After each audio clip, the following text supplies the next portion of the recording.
To start using the TSB Bank live chat, first go to the TSB Bank website and click on the Help and Support section.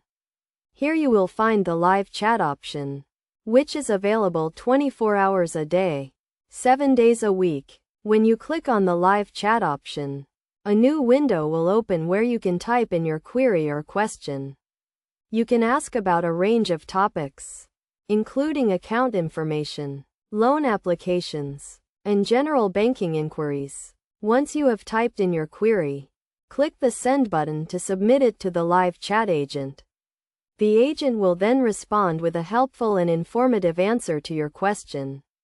If the agent needs more information from you to answer your query, they will ask you to provide it.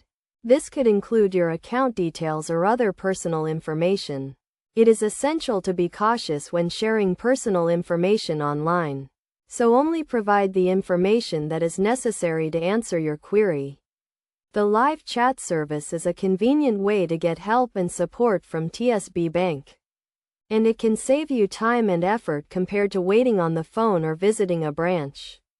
To get the most out of the live chat service, be clear and concise when typing in your query, and provide any relevant information that the agent may need to answer your question. By following these steps, you can quickly and easily get the help and support you need from TSB Bank using the live chat service. Remember to always prioritize your online security and only provide necessary information to the live chat agent.